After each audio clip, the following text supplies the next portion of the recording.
প্রতিদিন video upload করলে কি হয় বা একটা চ্যানেলে রোজ ভিডিও আপলোড করলে সেই চ্যানেলে কি পরিবর্তন হতে পারে বা রোজ ভিডিও আপলোড করলে কোনো সমস্যা হবে কিনা এই বিষয় নিয়ে কিন্তু অনেকেই জানতে চাচ্ছে। অনেকেই বলছে ভাই আমার ইউটিউব চ্যানেলে আমি প্রতিনিয়ত ভিডিও আপলোড করতে পারছি না। আবার অনেকেই বলছে আমি প্রতিনিয়ত ভিডিও আপলোড করছি, তারপরে আমার ইউটিউব চ্যানেলটা গ্রো করাতে পারছি না। আসলে কিভাবে ভিডিও আপলোড করলে চ্যানেল গ্রো করবে এবং প্রতিনিয়ত ভিডিও আপলোড করলে চ্যানেলে কোনো সমস্যা হবে কিনা সেই বিষয়টা আজকে ভিডিওর মাধ্যমে জানিয়ে দিব। ভিডিওটা মনোযোগ সহ করে দেখেন। যদি একটা ইউটিউব চ্যানেল থাকে সেই চ্যানেলের মাধ্যমে গ্রো করতে যাচ্ছেন, দেখুন প্রথমত আমার এই ইউটিউব চ্যানেলের ভিতরে চলে যান। ইউটিউব চ্যানেলের ভিতরে গেলে দেখতে পারবেন যে আমি প্রতিনিয়ত ভিডিও আপলোড করে থাকি। মানে একটা দিনও কিন্তু বাদ দিই না। প্রতিনিয়ত এরকমভাবে কিন্তু আমার ইউটিউব চ্যানেলের ভিতরে ভিডিও আপলোড করে থাকি। এখন আপনারাও কি এরকমভাবে প্রতিনিয়ত ভিডিও আপলোড করবেন? নাকি কিভাবে ভিডিও আপলোড করবেন বা প্রতিদিন ভিডিও আপলোড না করলে কোনো সমস্যা হবে কিনা সেই বিষয়টা জানিয়ে দিচ্ছি। তো এখন আসি যারা বর্তমান সময়ে একটা নতুন ইউটিউব চ্যানেল ক্রিয়েট করেছেন, আপনাদের ইউটিউব চ্যানেলে প্রতিদিন ভিডিও আপলোড করবেন নাকি গ্যাপ দিয়ে ভিডিও আপলোড করবেন সেটা আপনাদেরকে জানিয়ে দিচ্ছি। দেখুন বর্তমান সময়ে আপনি কোন ক্যাটেগরিতে কনটেন্ট তৈরি করছেন এইটার উপর ভিত্তি করে কিন্তু আপনাকে এরকমভাবে প্রতিদিন ভিডিও আপলোড করতে হবে অথবা রেগুলারিটি মেইনটেইন করতে হবে।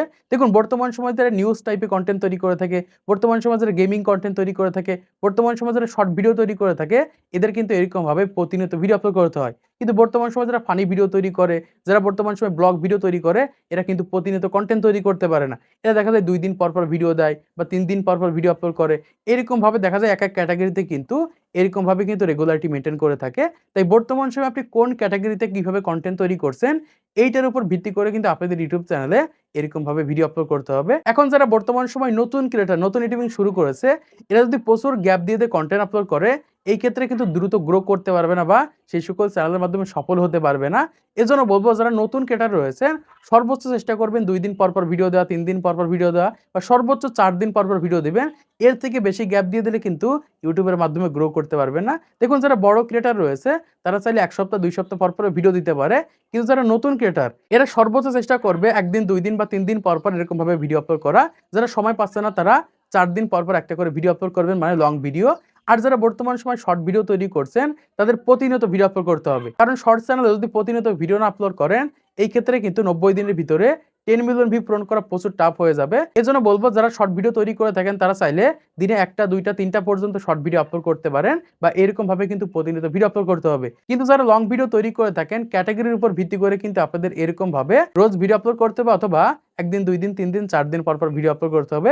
এখন আপনার সুবিধা অনুযায়ী আপনি কনটেন্ট তৈরি করবেন। ধরেন আপনি সময় পাচ্ছেন না, আপনি ২ দিন পর ভিডিও দেন বা ৩ দিন পর ভিডিও দেন। এখন আপনার হাতে যদি সময় থাকে তাহলে আপনাকে প্রতিনিয়ত ভিডিও আপলোড করতে হবে, প্রতিনিয়ত ভিডিও দিতে হবে। যদি আপনি সম্পূর্ণভাবে এই বিষয়টা মেইনটেইন করতে পারেন তাহলে প্রতিনিয়ত ভিডিও দিলে সবথেকে ভালো হয়।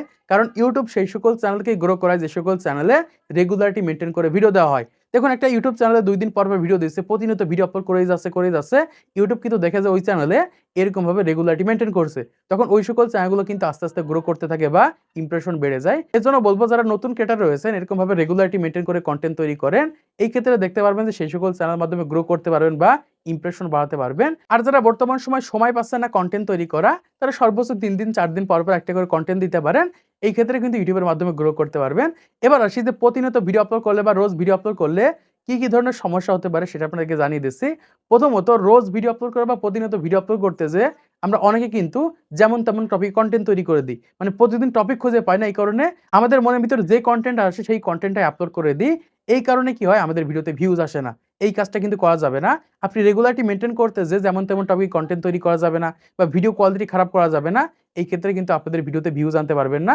এজন্য বলব রেগুলারিটি মেইনটেইন করেন ঠিক আছে, কিন্তু ভিডিওর টপিক ট্রেন্ডিং টপিক হতে হবে, ভালো কোয়ালিটির কনটেন্ট তৈরি করতে হবে। তারপরে যে কিন্তু ভিউজ আনতে পারবেন। এজন্য বলব রেগুলারিটি মেইনটেইন করতে যেয়ে লো কোয়ালিটির ভিডিও আপলোড করেন না বা যেমন তেমন টপিক কনটেন্ট আপলোড করেন না। এক্ষেত্রে কিন্তু আপনাদের ভিডিওতে ভিউজ আনতে পারবেন না। তো আশা করছি আপনারা বুঝতে পেরেছেন বর্তমান সময়ে প্রতিনিয়ত ভিডিও আপলোড করলে আমাদের চ্যানেলের সাথে কি হয় বা কি ধরনের ক্ষতি হতে পারে। তো আজকের এই ভিডিওর মাধ্যমে আপনারা অনেক কিছু শিখতে পেরেছেন, জানতে পেরেছেন, বুঝতে পেরেছেন। তো ভিডিওটা যদি ভালো লেগে থাকে তাহলে অবশ্যই লাইক করে দিবেন, চ্যানেলটিকে সাবস্ক্রাইব করে দিবেন পরবর্তী আরো ইউটিউব টিপস এর ভিডিওগুলোকে দেখার জন্য।